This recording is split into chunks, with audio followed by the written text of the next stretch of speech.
up when you're ready. All right, so welcome to the Sportsman's for the comedy night.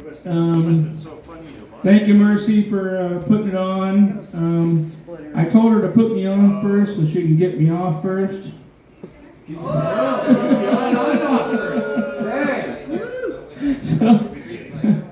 So last year I was down in Silicon Valley and I'm stuck in the traffic and there's 2 lanes this way, 2 lanes, a stoplight, all that bullshit. And there's a government worker standing there with a shovel, and there's another worker standing there digging a hole. And as I'm sitting there in traffic, then they switch. The guy that dug the hole, all of a sudden the guy that's holding the shovel, he starts filling the hole back in. And I'm like, what the hell's going on here? They didn't put their hands in there and fix a pipe or something. So me being me, the light turns green, I kind of swing into the parking lot there. And I'm like, well, what's going on? You're digging a hole and you're filling it in. And they said, well, the guy that plants the trees is out sick today. I swear, somebody can make a fortune if they can invent a shovel that stands up by itself. You gotta have a union worker there. So, I gotta warn you, I'm gonna pick on the ladies a little bit tonight, but you gotta remember, you give us plenty of frickin' material to choose from. So, what's the first thing that a gal from Cave Junction does in the morning? She walks home. No, she walks back to the Sportsman to get her car. Shut up, Colleen! I feel attacked. I do too. So you gather up the gals on Main Street in Cave Junction, you know what you get? A full set of teeth. So, I'm from a small town. I grew up in a small town. And when your girlfriend breaks up with you, you don't really lose your girlfriend, you just lose your turn.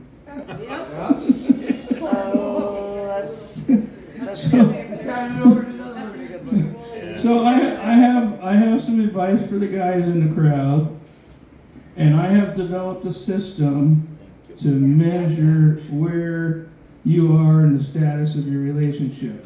Now, you know, you start a relationship, starts to grow, and it gets all magic, and then everything's just beautiful, your hormones, everything's are going crazy.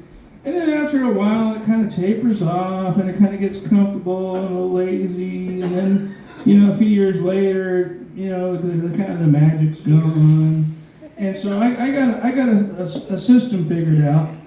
And I based it off of the geography of Brazil. So you're a single dude, you're sailing down the coast of Brazil, and the wind's at your back, and you come across this cove with this beautiful beach, and you pull in there, nobody's in there. You anchor, you go ashore, and the beach is just perfectly smooth and clean, and there's nobody there, and there's a treasure chest right there. You can't miss it. And you go ashore and like, man, this is heaven. I got the beautiful clean beach. I got the treasure chest is right there. That's like the beginning of a relationship. That's like freaking amazing. But then after a while, you gotta like migrate inland, to get food or whatever. So then you're migrating inland, and then you're like going through the farm country. And now you're in a stubble field. Like when they harvest the corn, you get the stubble field. So now you're in a stubble field. So you can still find the treasure chest, but you're getting poked by the goddamn stubble. So now you're kind of in the point where your relationship's starting to flatten out because you're getting kind of poked by the stubble. And then you keep going and you keep going. A couple of years go by, and pretty soon the magic's kind of gone, and things are just kind of like going downhill a little bit. And then pretty soon, you're like in the fucking jungle. You're like, Jesus Christ, where do I find this treasure chest? Fuck it. Give me a fucking map or some GPS coordinates or something. And that's when you know you're in the ending part of the relationship. Because basically, you're going from a Brazilian to the Amazon. Jesus. So that's my advice for the guys. You can chart where your relationship is at. I'll give you that one. So you guys know the video game of Frogger, right? The logs go by, and the frog's got to jump to the next log, and sometimes the frog jumps in the logger. Well, pretty much at that point, she's jumping off of your log, and she's jumping onto some other dude's log.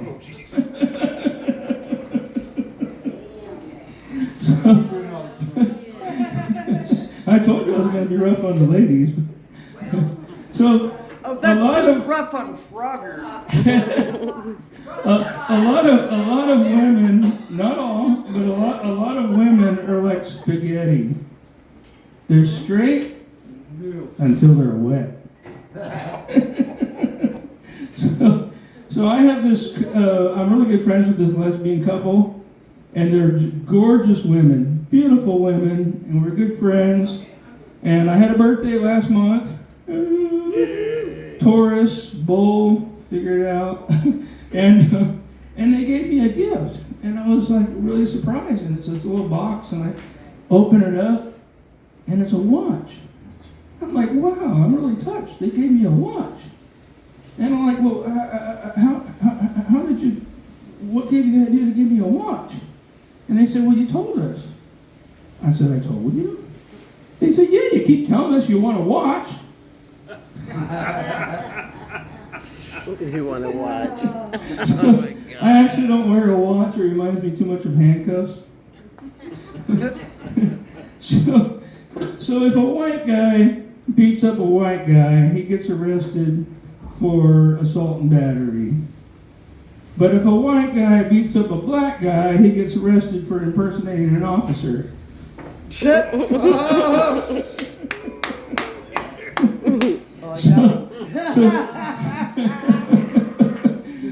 So my name is Mike Doherty. I moved here a little over 2 years ago from Colorado. Spent the first year going out 3 or 4 times a week, shooting pool, cutting the rug, awesome music, met a ton of people. I see a lot of familiar faces in the crowd. And it literally took me a year before the folks here were convinced I wasn't a cop. That is true.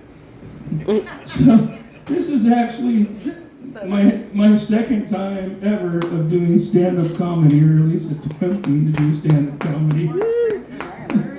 So, like a month ago, I was planning to go to this concert in Grants Pass, and I just wasn't feeling it. And then Wednesday comes around, and I'm just not feeling it. So I'm flipping through the Facebook events thing, and it says there's an open mic for comedy. I'm like, well, shit, I'll put my name in the ring. I'll go up there and tell a couple of jokes, and they'll check the box. Have you ever done stand-up comedy? Yep. I'm thinking there's gonna be a big packed house, and I'll go up there and tell a few jokes, and it'll be a lot of fun. So it starts at 8 o'clock. I get there at 7:30, and the place is empty. And there are 2 employees. There's the hostess and the MC dude, and they're like panicked. And they have 3 professional comedians that they paid for, and there's 2 customers. It's a true story. There's 2 customers, and they look like they're about ready to finish and leave. And I'm supposed to come on first. And I'm like, holy shit, what the fuck did you get yourself into? So they're like panicked. So the MC dude, he gets up there, he's kind of apologetic. He says, well, we're going to start at 8, so we might as well start at 8. Jesus Christ. So I grab my guitar and go up there. And then when I'm going up stage, I'm like, you know what? Whether it's 1 person or 1,000 people, just give it your all. What do you got to lose, Yeah, Mike. Absolutely. So I go up there, and I do my spew, and I just decided to go up there like 3 days earlier. I mean, I'm like 3 days to come up with some original material. This is a true story. And so you're kind of in your head. You're not really like focused on the crowd, paying attention. You're trying to like keep the rhythm going and remember what the fuck you're supposed to do. But I noticed that the applause was starting to grow a little bit, and it turns out when I got there, the place next door was like packed, and you couldn't find a parking spot for a block away. So something was going on over there. But the place started to fill up, and I'm going through my routine, and it's getting bigger and bigger, and everybody's applauding.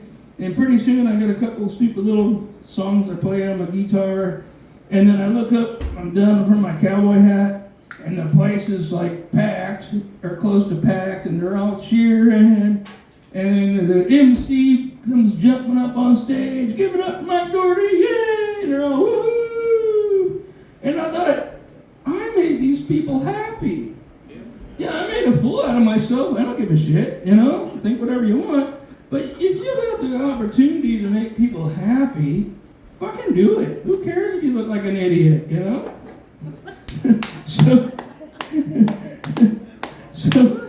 So now I'm like the featured comedian tonight. It's my second fucking time doing this. But I do believe that life and growth happens outside of your comfort zone.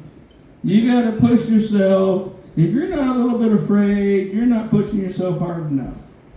So I'm going to do a little experiment here. That's right. And I need everybody to participate, all right? I want everybody to reach as high as you can. Everybody reach as high as you can. There you go. All right, now, I want you to reach higher. You see that? You had more in you than you thought. That's where the magic happens. Colleen's hitting the ceiling, standing on the chair. Woohoo! Okay, Tony Robbins. So that's where the magic is in life. So I gotta look down my notes here because I'm brand new. You know, So I moved here from Colorado. I was raising black Angus steers, Idaho pasture pigs, which are amazing because you run them on your pasture and they don't root, and Nubian goats, and big huge garden. And I'm doing the whole regenerative agriculture thing, big garden. I'm out there driving my tractor. And I'm not in the mountains of Colorado. I'm in northeast Colorado, which is the high plains. So basically, the fucking wind in the wintertime comes from the North Pole, straight down through Alberta, eastern Montana, Wyoming, right to where I'm at. And I can see Wyoming looking out of my kitchen window. And can you see Russia from your house? so, You don't have that good. so you know, every day you got to feed the animals have to eat. So I'm out there, negative 20 freaking fucking degrees below zero, with negative 34 wind chill, with a big huge all chipping ice so they can drink and feeding them and all that stuff. And so about 2, maybe 3 weeks ago, out of the blue, I came up with this cowboy poetry in my head. Now, I've never written cowboy poetry in my life. I never sat down and said, well, today I'm going to write some fucking cowboy poetry. But it just started coming into my head, and it's a true story about that time that I was on the high plains of northeastern Colorado. I gotta have my notes here because I don't remember this shit. And so I wrote this cowboy poem, and I wrote it down. And it's a true story, but there's a little bit of exaggeration in part of it, which you'll probably be able to tell. And I wrote this like 3 weeks ago. It's called The Black Hat. So in the summertime, I'd wear a straw hat. It kept the sun off my red neck and back. But in the wintertime, when the wind blew cold, I'd wear my black felt hat. It never got old. But when I got low on feed, I'd go into town, stop at the bar, and have a round. But that black hat, boy, it drew the women in. Something about it made them grin. But women are more dangerous than shotguns, they say. They cost me a lot of money back in the day. Then one day I come home and found that perfect wearing hat got chewed up by the hound. Now it takes a lot of time and a little bit of luck to find the right hat, just like buying an old truck. But something about me keeps me from shopping around, because if I find the right black cat, that danger's gonna come right back around.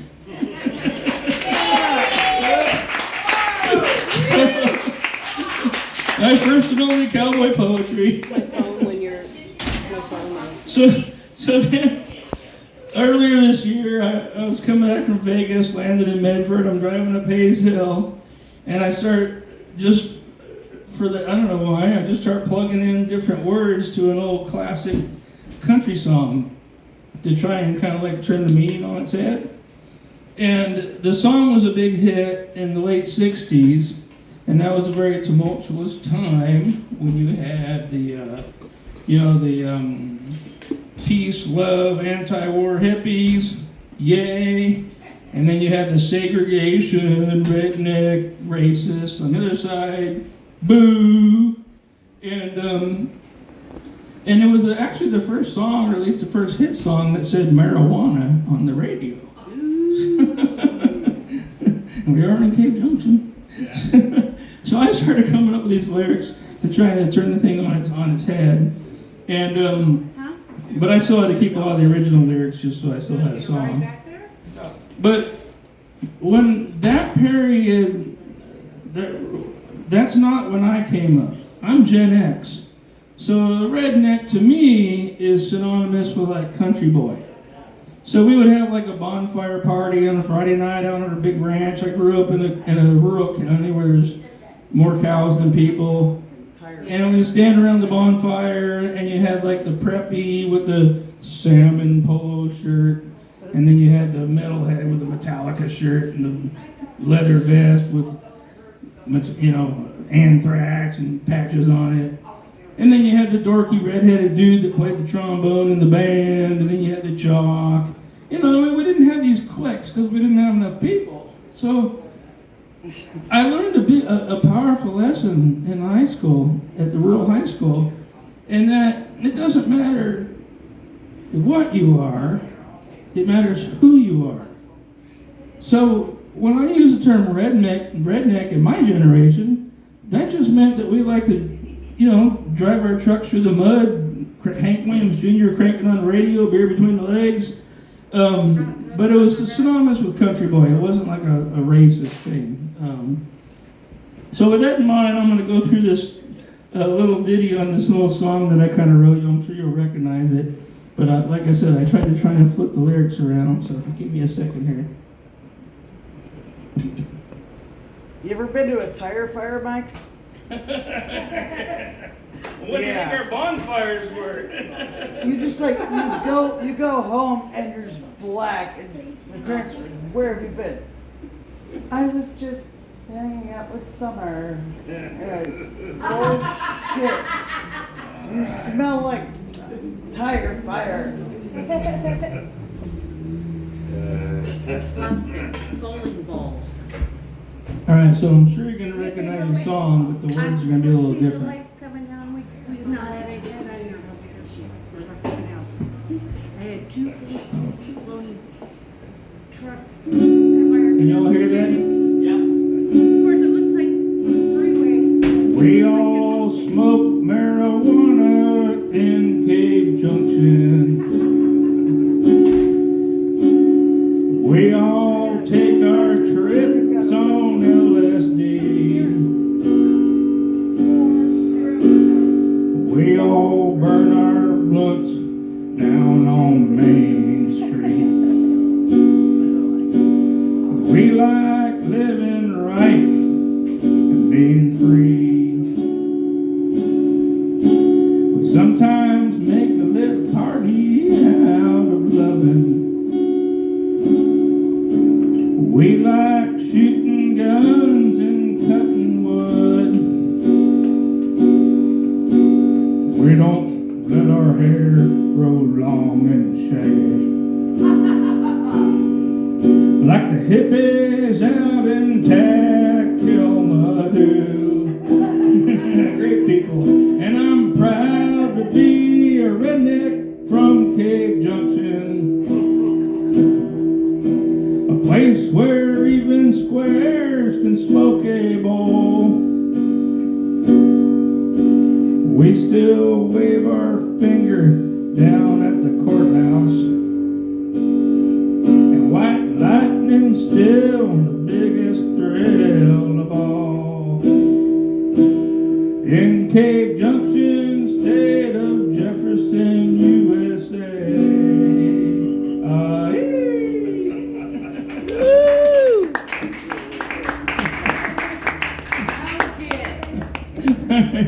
You guys are too kind. All right, so now it's time to get serious now. No more silliness. Absolutely. No. I'm fucking rolling with it, baby. Roll I'm with fucking it, rolling with it, baby. Steve Winwood, baby, roll with it, You must have baby. getting tired of me. So it's time to get serious now. And we all know that the Great Depression was a very difficult time for a lot of people. Awesome fucking comedy bit. And times were hard back then. And so this is a little song about how Grandma survived the Great Depression. Back in 1932, in a sleazy bordello, Grandma worked her fingers to the bone. While others were baking cookies, Grandma was selling nookie. The lonely man, so they would not be alone. They say she was the best play. That's how she kept the rent paid. She's seen a lot of dick in her day. She's seen a lot of dick in her day. Miles and miles of pecker have come her way. Yeah, she knew 'em, hell she blew 'em, and for $15 she'd screw 'em. She's seen a lot of dick in her day. Grandma's seen a lot of dick in her day.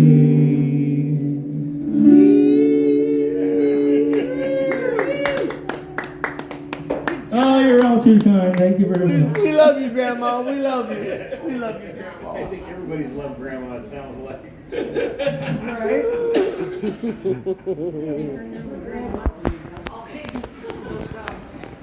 Was that your finale? That's my finale. Oh, nice. Yay, good job. Woo woo! That was Mike Doherty, everyone. Ladies and gentlemen, give it up for Mike.